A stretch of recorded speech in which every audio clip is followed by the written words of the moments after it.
नमस्कार। नेपाल टेलिभिजनको समाचारमा स्वागत छ। म अनिता बिन्दु। म राजेन्द्र राज तिमिल सिन्हा। सुरुमा प्रमुख समाचार। एमसीसी सम्झौता सम्बन्धी मन्त्री परिषदबाट पारित नेपालको व्याख्यात्मक घोषणा प्रस्तावना अर्थमन्त्रीद्वारा सदनमा प्रस्तुत। प्रतिनिधि सभाको बैठकमा छलफल अहिले पनि जारी। एमसीसी परियोजना नेपालको कानुन अन्तर्गत रहने व्याख्यात्मक घोषणामा उल्लेख। परियोजना नेपालकै स्वामित्वमा रहने प्रावधानहरू समाविष्ट। राष्ट्रपति विद्यादेवी भण्डारीद्वारा न्याय निरूपण प्रक्रियालाई प्रभावकारी बनाउनु पर्नेमा जोड। स्वतन्त्र न्यायपालिकाको मर्म र मान्यतालाई अक्षुण्ण राख्न आह्वान। अकुत सम्पत्ति कमाएको अभियोगमा अख्तियारद्वारा पूर्व मन्त्री रामकुमार श्रेष्ठ विरुद्ध विशेष अदालतमा मुद्दा दायर। झन्डै 4.5 करोडको स्रोत नखुलेको दावी।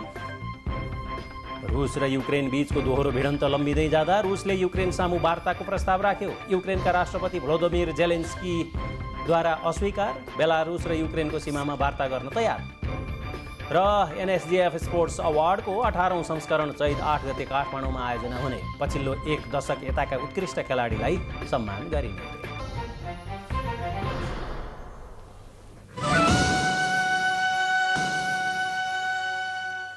समाचार अब विस्तारमा। नेपाल सरकार र एमसीसी अनुदान सहयोग सम्बन्धी सम्झौता पारित गर्न अहिले प्रतिनिधि सभाको बैठक बसिरहेको छ। आज साँझ बसेको दोस्रो बैठकमा अहिले सो परियोजना सम्बन्धी विवाद अन्त्य गर्न नेपाल सरकारले व्याख्यात्मक घोषणा प्रस्तावना मन्त्री परिषदबाट पारित गरी प्रस्तुत गरेको छ।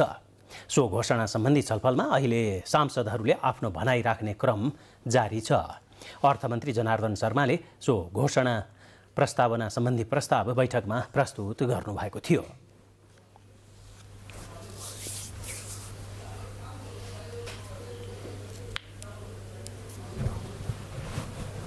मिलेनियम च्यालेन्ज कम्प्याक्टको अनुमोदन गर्दा जारी गरेको व्याख्यात्मक घोषणा प्रस्तावना सार्वभौमिक समानता र भौगोलिक अखण्डता तथा अन्य राज्यको आन्तरिक मामिलामा हस्तक्षेप नगर्ने अन्तर्राष्ट्रिय कानुनका सिद्धान्तलाई ध्यान दिँदै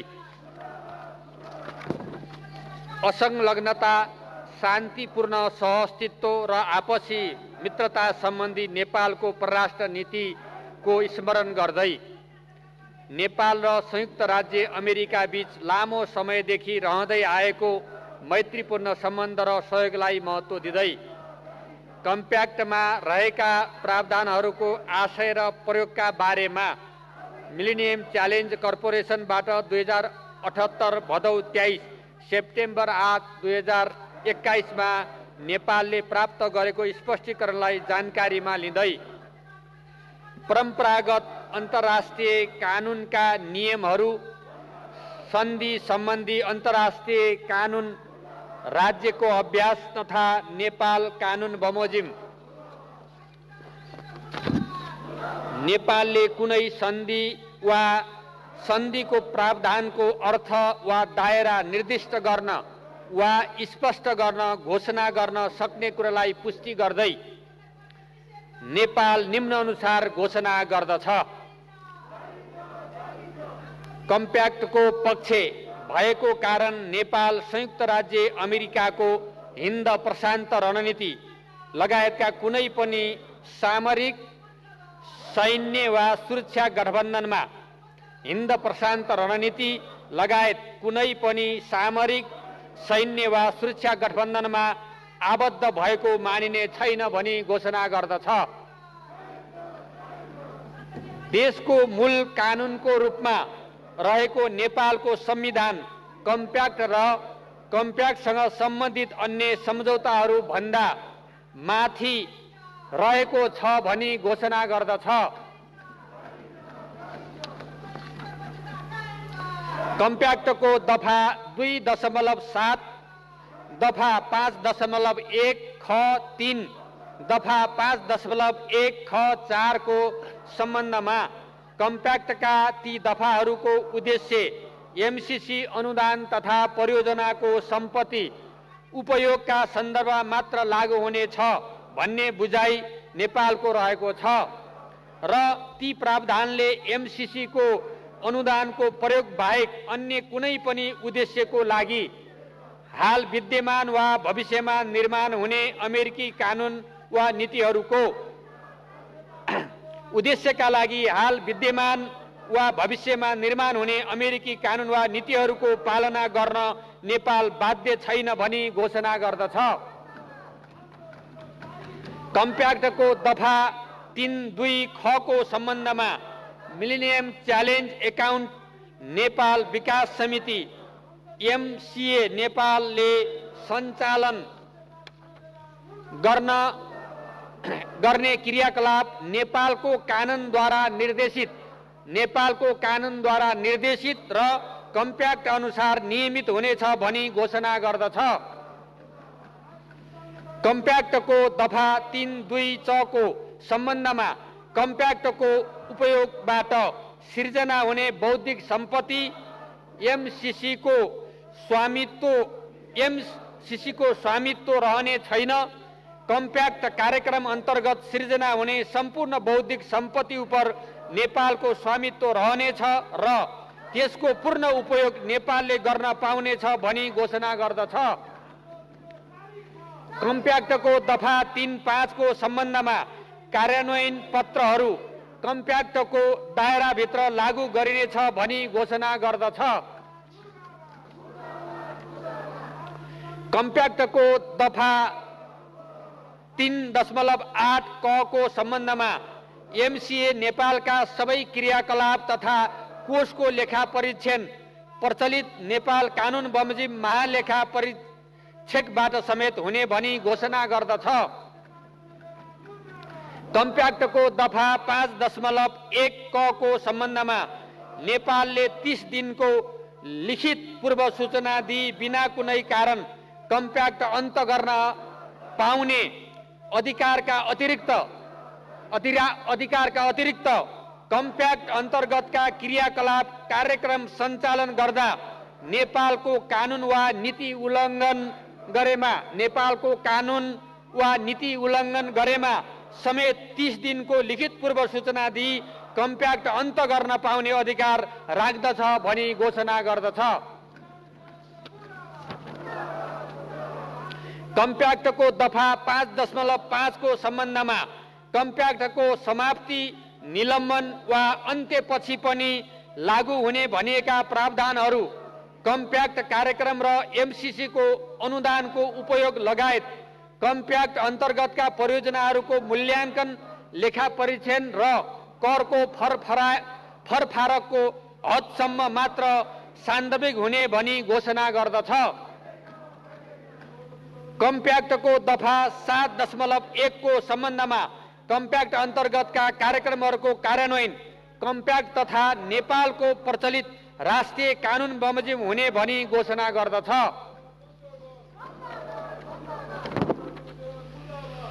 कम्प्याक्टको दफा 8.1 को सम्बन्धमा विद्युत प्रसारण परियोजना इलेक्ट्रिसिटी ट्रान्समिसन प्रोजेक्ट लगायतका सबै चल तथा अचल सम्पत्ति र परियोजनासँग सम्बन्धित जग्गा नेपाल सरकार वा नेपाल सरकारका निकायहरूको स्वामित्व रहनेछ भनी घोषणा गर्दछ। कम्प्याक्टमा रहेका प्रावधानहरूको आशय र प्रयोगका बारेमा मिलेनियम च्यालेन्ज कर्पोरेसनबाट 2078 भदौ 23 सेप्टेम्बर 8 2021 मा नेपालले प्राप्त गरेको स्पष्टीकरणले कम्प्याक्टको व्याख्या तथा कार्यान्वयनमा मद्दत गर्ने बुझाइ नेपालको रहेको छ। व्याख्यात्मक यो घोषणा सहित सम्मान्य सभामुख महोदयको अनुमतिले नेपालको संविधान 2007-9 तथा प्रतिनिधि सभा नियमावली 2075 को नियम 2025 को खण्ड क बमोजिम नेपाल सरकार र अमेरिकी सहयोग निकाय मिलेनियम च्यालेन्ज कर्पोरेसन बीच भएको अनुदान सहायता सम्झौता मिलेनियम च्यालेन्ज कम्प्याक्टका साथै प्रतिनिधि सभाबाट जारी गरिने उक्त सम्झौता माथिको प्रस्तावित व्याख्यात्मक घोषणा प्रस्तावित व्याख्यात्मक घोषणा सदनमा छलफल गरियोस् भनी प्रस्ताव प्रस्तुत गर्दछु। धन्यवाद। अहिले राख्नु भएको सोही प्रस्तावमाथि सदनमा अहिले छलफल जारी छ।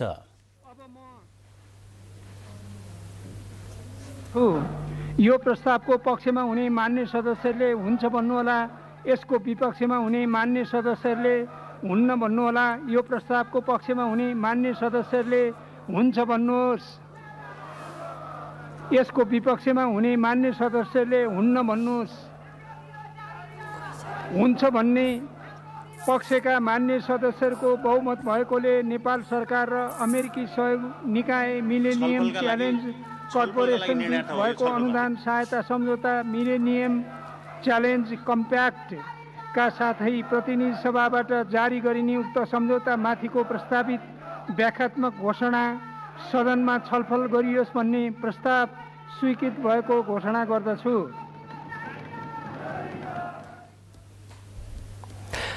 अहिले सोही प्रस्तावमाथि सदनमा छलफल जारी छ र यो जारी रहिरहँदा विगतका बैठकहरूमा जस्तै नेकपा एमाले नाराबाजी पनि जारी राखेको छ। सो प्रस्तावमाथिको छलफलमा अहिलेसम्म राम कार्की, पार्वती विसुङ्खे, दुर्गा पौडेल, भीम रावल, राजकिशोर यादव, मीन विश्वकर्मा, शक्ति बस्नेत र पुष्पा भुसालले भाग लिनुभएको छ र छलफल जारी छ। र दर्शकवृन्द, यो अहिले प्रत्यक्ष प्रसारण नेपाल टेलिभिजनको समाचार च्यानल एनटिभी न्युजमा प्रसारण भइरहेको छ भने अहिले प्रसार भइरहेको समाचार नेपाल टेलिभिजनको राष्ट्रिय प्रसारण एनटिभी नेसनलबाट प्रत्यक्ष प्रसारण भइरहेको छ।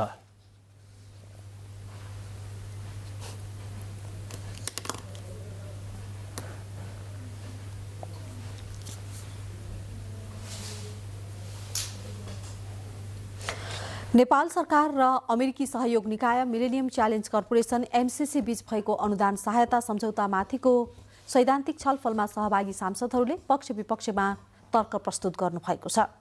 प्रतिनिधि सभाको आजको बैठकमा सो प्रस्तावमाथिको छलफलमा भाग लिँदै सांसदहरूले एमसीसी सम्झौता 53 देशमा लागू भइसकेको उल्लेख गर्दै अमेरिका मात्रै होइन अन्य छिमेकी मुलुकबाट पनि सहयोग लिएर देश विकास गर्नुपर्ने धारणा व्यक्त गर्नुभयो। उहाँहरूले विरोधको नाममा विरोध नगरी राष्ट्रिय सहमति र समझदारीका आधारमा अगाडि बढ्नुपर्ने पनि बताउनुभयो।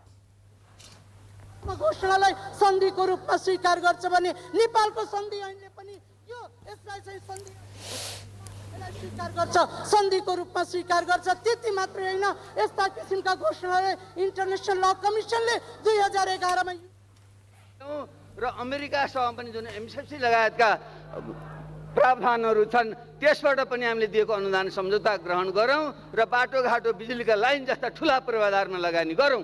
नेपालको स्वाभिमानलाई, नेपालको स्वतन्त्रतालाई सम्मान गरेर नेपाली जनताको एउटा समृद्धिका निम्ति अगाडि बढ्ने कुराहरूमा गरिने सहयोगलाई हामी जहिले पनि स्वागत गर्छौँ। नेपालले आफ्नो आवश्यकता अनुसार र माग अनुसार नै यो पाएको छ।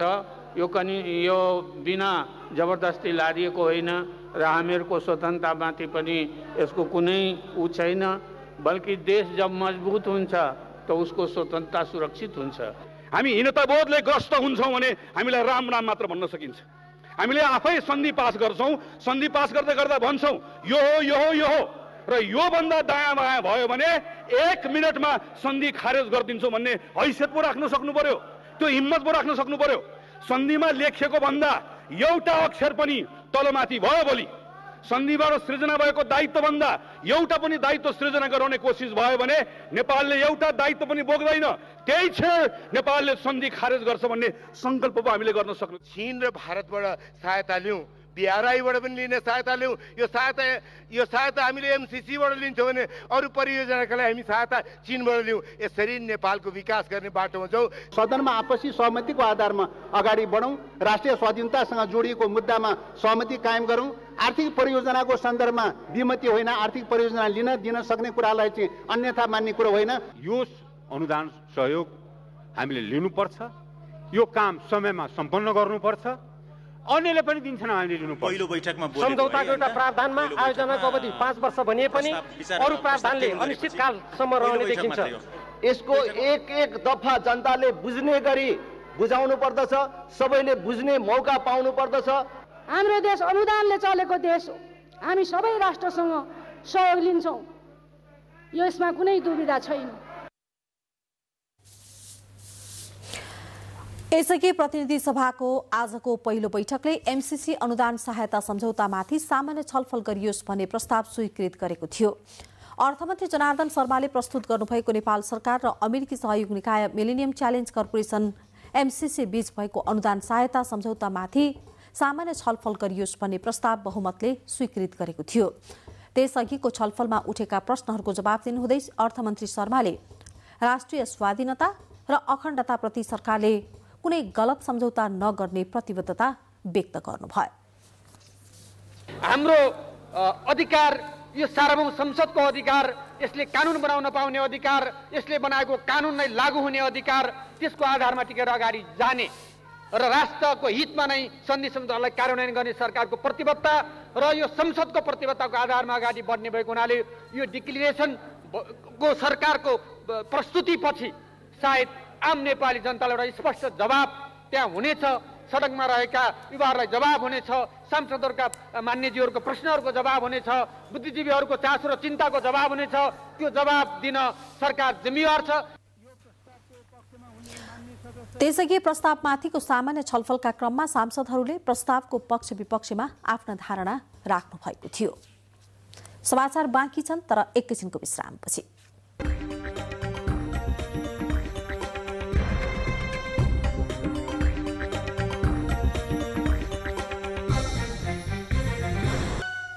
विश्रामपछि समाचारमा स्वागत छ। राष्ट्रपति विद्यादेवी भण्डारीले न्याय सम्बन्धी आधारभूत मान्यतालाई आत्मसात गर्दै सम्बद्ध पक्षले न्याय निरूपण प्रक्रियालाई प्रभावकारी बनाउनु पर्नेमा जोड दिनुभएको छ। आज काठमाडौँमा सुरु भएको नेपाल बार एसोसिएसनको 15औं अखिल नेपाल कानुन व्यवसायी राष्ट्रिय सम्मेलनलाई सम्बोधन गर्नुहुँदै उहाँले कतिपय प्रश्नको निरूपण गर्ने क्रममा स्वतन्त्र न्यायपालिकाको मर्म र मान्यतालाई अक्षुण्ण राख्न कानुन व्यवसायीको अहम भूमिका रहने बताउनुभयो। ढिलो न्याय पाउनु भनेको न्याय नपाउनु सरह भएको र न्यायमा पहुँच पुर्याउने सन्दर्भमा कानुन व्यवसायीको महत्त्वपूर्ण भूमिका रहने उल्लेख गर्नुहुँदै राष्ट्रपति भण्डारीले निर्दोषले सजाय पाउनु झन ठूलो अन्याय हो भन्नुभयो। गुणस्तरीय शिक्षा उपलब्ध गराउँदै योग्य, सक्षम र चरित्रवान कानुनवेत्ता, अनुसन्धानकर्ता र कानुन व्यवसाय उत्पादन गर्ने विषयमा नेपाल बारले पहल गर्न पनि आवश्यक ठान्दछु। सम्मेलनमा राष्ट्रपति भण्डारीले नेपाल बार एसोसिएसनका पूर्व अध्यक्ष ज्येष्ठ कानुनविद 95 वर्षीय कृष्णप्रसाद भण्डारीलाई कानुन वाङ्मय शताब्दी पुरुषबाट सम्मान गर्नुभयो।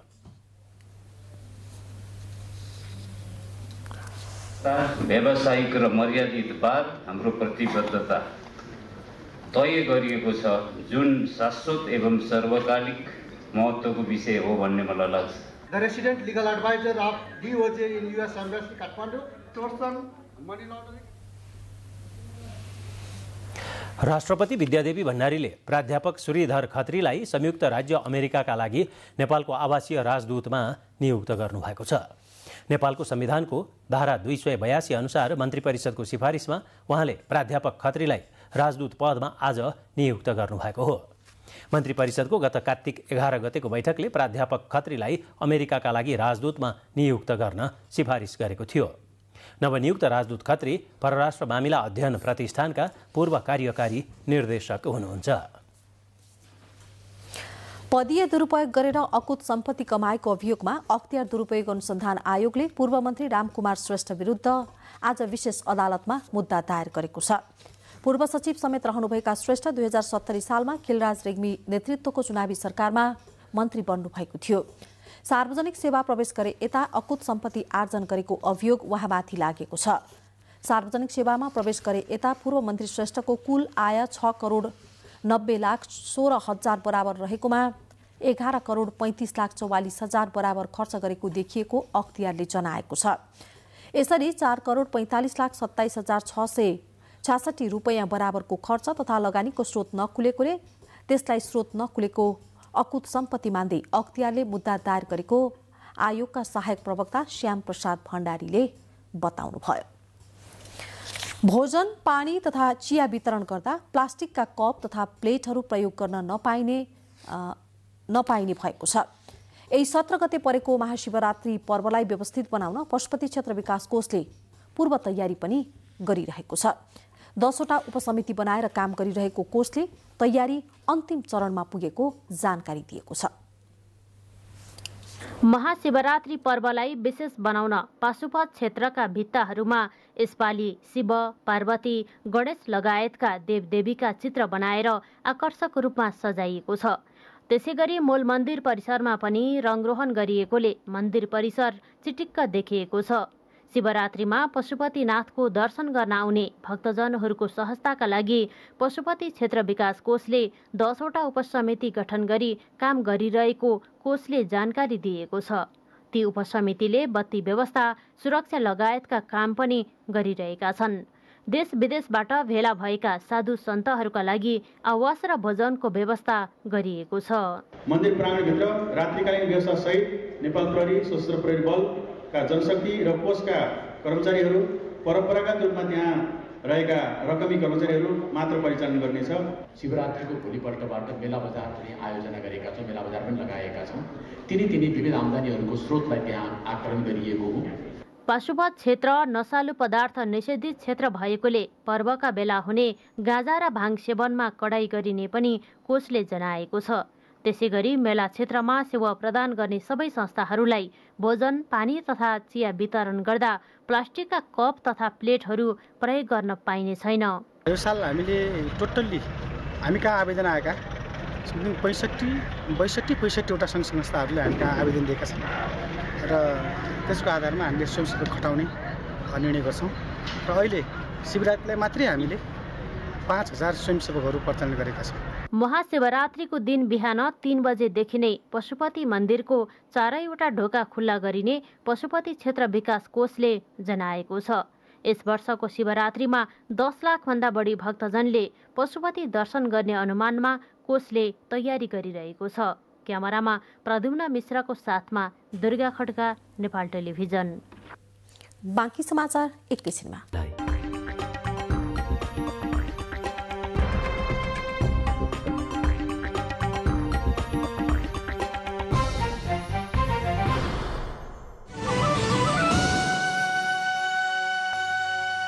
विश्रामपछि समाचारमा स्वागत छ। कोरोना संक्रमणबाट पछिल्लो 24 घण्टामा 415 जना संक्रमण मुक्त भएका छन् भने 1 जनाको मृत्यु भएको छ। हालसम्म 9,56,413 जना कोरोना संक्रमण मुक्त भएका छन्। स्वास्थ्य तथा जनसङ्ख्या मन्त्रालयका अनुसार हाल देशभर 8,517 जना सक्रिय संक्रमित छन्। पछिल्लो 24 घण्टामा 6,484 जनाको PCR परीक्षण गर्दा 94 र 3,224 जनाको एन्टिजन परीक्षण गर्दा 17 जना गरी जम्मा 111 जनामा कोरोना संक्रमण देखिएको छ। यो सँगै नेपालमा कोरोना संक्रमितको कुल सङ्ख्या 11,16,191 दर्ता हुन पुगेको छ। नेपालमा कोरोना संक्रमण घट्दै गइरहेको छ। 500 भन्दा बढी सक्रिय संक्रमित रहेका जिल्लालाई रेड जोनको रूपमा हेरिन्छ। अझै पनि रेड जोनमा रहेको सुदूरपश्चिम प्रदेशको कैलाली जिल्लामा कोरोना संक्रमणको अवस्था र कोरोना विरुद्धको खोप अभियान कसरी सञ्चालन भइरहेको छ त हेरौं आजको कोरोना केयर।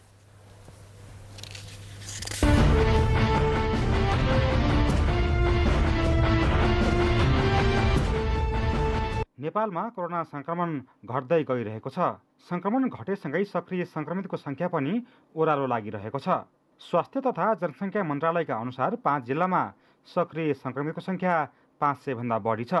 500 भन्दा बढी सक्रिय संक्रमित रहेका जिल्लालाई रेड जोनको रूपमा हेर्ने गरिन्छ। यसरी 500 भन्दा बढी सक्रिय संक्रमित हुने जिल्लाहरूमा मोरङ, काठमाडौँ, ललितपुर, कास्की र कैलाली रहेका छन्। रेड जोनमा रहेका जिल्लाहरूमा प्रायजसो भिडभाडजन्य गतिविधिहरू भइरहेकाले जोखिम रहेको चिकित्सकहरूको भनाइ छ। कैलाली जिल्लामा कोरोना संक्रमण दर क्रमशः घटेको भए पनि जोखिम कायमै रहेको सेती प्रादेशिक अस्पतालले जनाएको छ। जोखिम त निश्चित रूपमा यो एकदमै यो ट्रान्समिसेबल यो कम्युनिकेबल डिजिज भएको हुनाले मैले भन्न खोजेको एकदमै सर्ने क्रम चाहिँ एकदम तीव्रताका साथ सर्ने भएको हुनाले इभन एउटा मान्छेलाई लैहाले पनि उसको सबै परिवार चाहिँ रिस्कमा रहिराख्ने देखिया छ कि अहिले पनि। त्यही भएर अब साधारण रुगाखोकी या म कतै ट्राभल गरेर आएँ, म कतैबाट यात्रा गरेर आएपछि एकदमै डायरिया भयो भनेर आउने, ढाड दुख्यो टाउको दुख्यो भनेर आउने, खाना अपच भयो एकदमै खानै मन लागेन भनेर आउने, एकदम यो आँखाको गेडीहरू एकदम आँखाको गेडी पछाडि असाध्यै दुख्यो भन्ने, श्वास प्रश्वासका सिम्टमहरू नै लिएर आउने बिरामीहरू भन्दा पनि अरू सिम्टमहरू लिएर आउने, स्पेसली ट्राभल गर्ने बिरामीहरू, ट्राभल गर्ने मानिसहरू जो कामको लागि यताततै हिँड्नुहुन्छ, एकदम मोबाइल एज ग्रुपका मानिसहरूमा चाहिँ अहिले पनि कोभिड चाहिँ देखि नै रहेछ। राम्रो कुरा चाहिँ उहाँहरूमा देखिए तापनि हामीले बहिरङ्ग विभागमा आउट पेसेन्ट डिपार्टमेन्टमा नै औषधि गरेर पनि ठिक हुनेहरूको सङ्ख्या एकदमै राम्रो मात्रामा भएको हुनाले हस्पिटलाइज नै गर्नुपर्ने या अन्तरङ्ग विभागमा एडमिसनै गरेर नसाबाटै सुई चलाउनु पर्ने खालका बिरामीहरू चाहिँ अलिक कम मात्रामा हुनुहुन्छ। कैलाली जिल्लामा कोरोना विरुद्धको खोप 80% नागरिकले लगाइसकेका छन्। यसै गरी कैलाली जिल्लामा कोरोना विरुद्धको खोपको बुस्टर मात्रा पनि दिने गरिएको छ।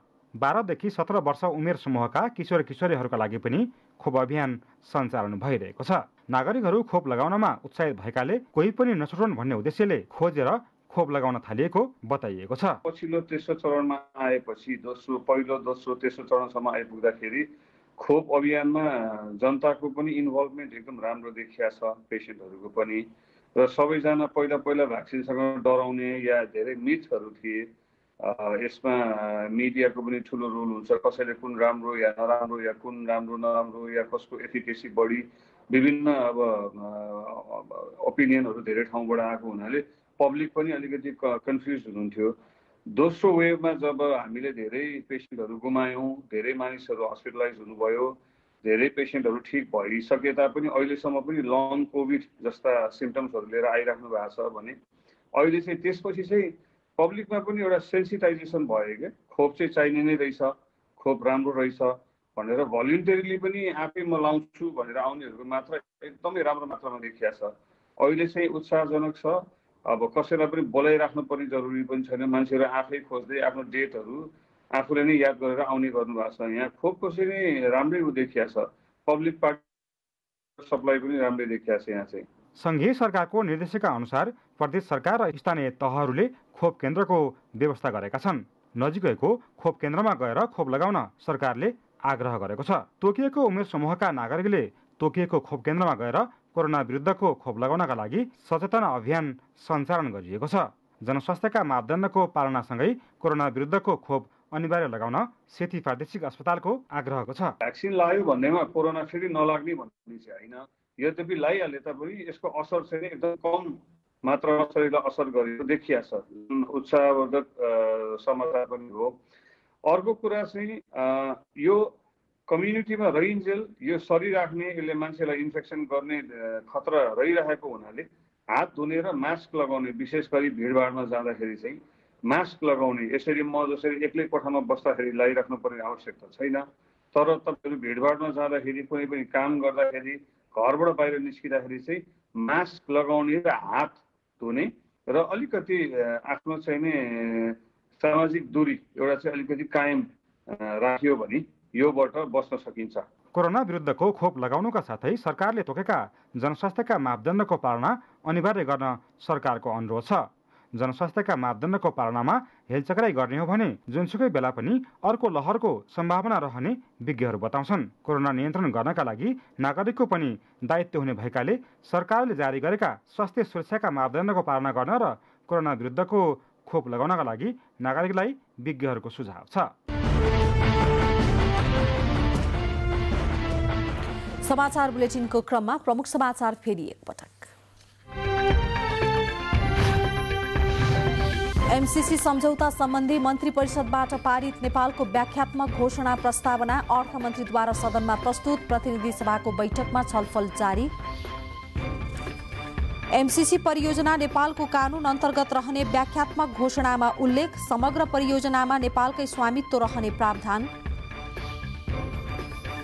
राष्ट्रपति विद्यादेवी भण्डारीद्वारा न्याय निरूपण प्रक्रियालाई प्रभावकारी बनाउनु पर्नेमा जोड, स्वतन्त्र न्यायपालिकाको मर्म र मान्यतालाई अक्षुण्ण राख्न आह्वान।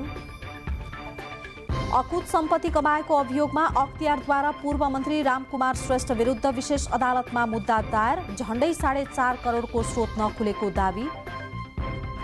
रुस र युक्रेन बीचको दोहोरो भिडन्त लम्बिँदै जाँदा रुसले युक्रेन सामु वार्ताको प्रस्ताव। युक्रेनका राष्ट्रपति भोलोदिमिर जेलेन्स्की बेलारुस र युक्रेनको सीमामा वार्ता गर्न तयार।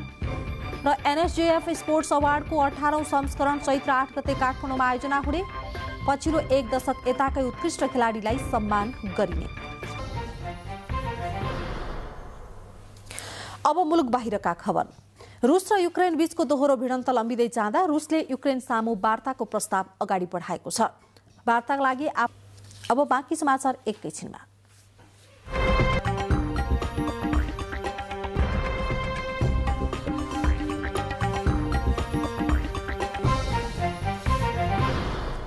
अब आर्थिक समाचार।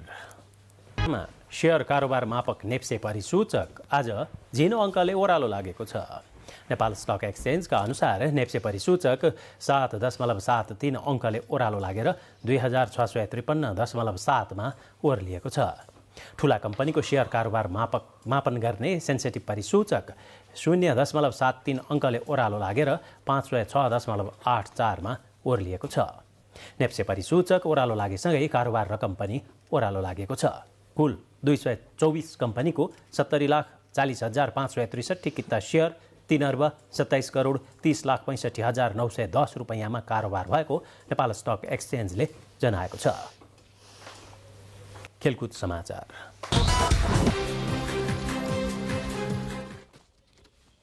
नमस्कार, खेलकुद समाचारमा स्वागत छ। 18औं संस्करणको एनएफजेएफ स्पोर्ट्स अवार्ड आउँदो चैत 8 गते काठमाडौँमा आयोजना हुने भएको छ।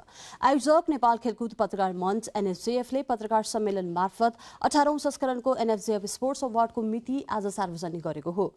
सार्वजनिक मिति अनुसार चैत 8 मा हुने सो कार्यक्रममा यसपटक दशक अवार्ड भनेर सम्मान गरिने बताइएको छ। पछिल्लो 1 दशकमा नेपाली खेलकुद क्षेत्रमा इतिहास रचेका र राष्ट्रिय तथा अन्तर्राष्ट्रिय खेलकुदमा विशेष योगदान दिएका उत्कृष्ट खेलाडीहरू अवार्डका लागि मनोनित हुने आयोजकले जनाएको छ। 2077 सालभर कोरोना महामारीका कारण खेल गतिविधि नभएकाले यसपटक दशककै उत्कृष्ट खेलाडीलाई सम्मान गर्न लागि आयोजक मञ्चले जनाएको छ।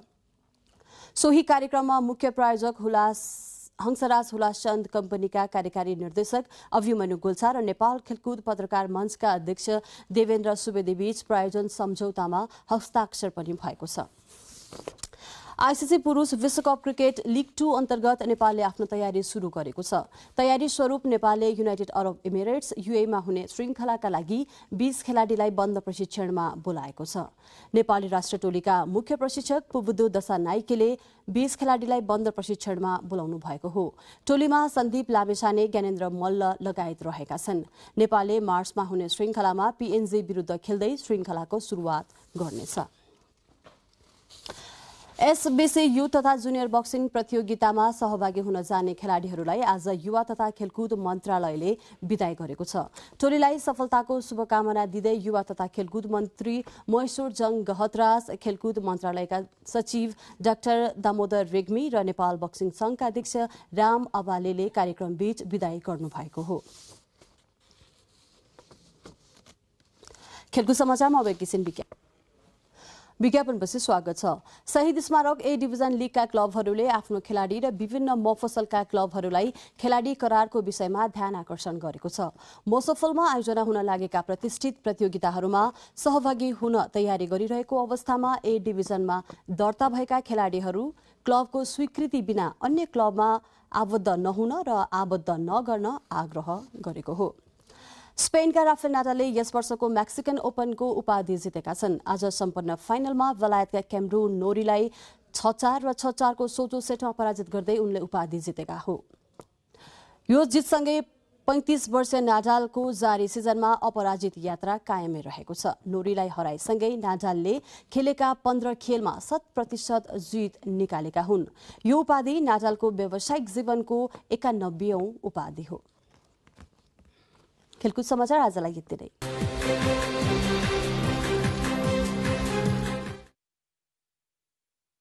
देशको पहाडी भेगमा आज राति आंशिकदेखि सामान्य बदली रहने र अन्य भेगमा मौसम सामान्यतया सफा रहने तथा उच्च पहाडी र हिमाली भेगका केही ठाउँमा हल्का हिमपात हुन सक्ने मौसम पूर्वानुमान महाशाखाले जनाएको छ। काठमाडौँमा आज राति न्यूनतम तापक्रम 6 र 8 डिग्री सेल्सियस बीच र भोलि दिउँसो अधिकतम तापक्रम 22 र 24 डिग्री सेल्सियस बीच रहने अनुमान छ। अब मौसम सम्बन्धी थप विवरण तालिकामा। अहिले अर्थमन्त्रीले उदिरहनु भएको छ जवाफ।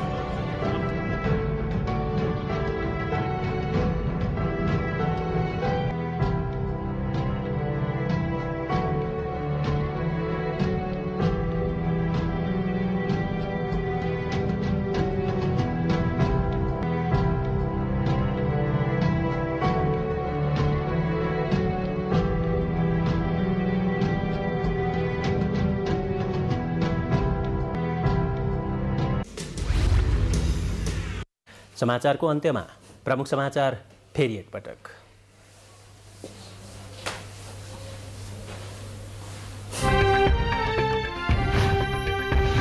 एमसीसी सम्झौता सम्बन्धी मन्त्री परिषदबाट पारित नेपालको व्याख्यात्मक घोषणा अर्थमन्त्रीद्वारा सदनमा प्रस्तुत। प्रतिनिधि सभाको बैठकमा छलफल जारी। एमसीसी परियोजना नेपालको कानुन अन्तर्गत रहने व्याख्यात्मक घोषणामा उल्लेख। समग्र परियोजनामा नेपालकै स्वामित्व रहने प्रावधानहरू समाविष्ट। राष्ट्रपति विद्यादेवी भण्डारीद्वारा न्याय निरूपण प्रक्रियालाई प्रभावकारी बनाउनु पर्नेमा जोड। स्वतन्त्र न्यायपालिकाको मर्म र मान्यतालाई अक्षुण्ण राख्न आह्वान। अकुत सम्पत्ति कमाएको अभियोगमा अख्तियारद्वारा पूर्व मन्त्री रामकुमार श्रेष्ठ विरुद्ध विशेष अदालतमा मुद्दा दायर। झन्डै 4.5 करोड रुपैयाँको स्रोत नखुलेको दावी। रुस र युक्रेन बीचको दोहोरो भिडन्त लम्बिँदै जाँदा रुसले युक्रेन सामु वार्ताको प्रस्ताव राख्यो। युक्रेनका राष्ट्रपति भ्लादिमिर जेलेन्स्की बेलारुस र युक्रेनको सीमामा वार्ता गर्न तयार। र एनएसजेएफ स्पोर्ट्स अवार्डको 18औं संस्करण चैत 8 गते काठमाडौँमा आयोजना हुने। पछिल्लो एक दशक यताको उत्कृष्ट खेलाडीलाई सम्मान गरिने। समाचारको सिलसिला यति नै।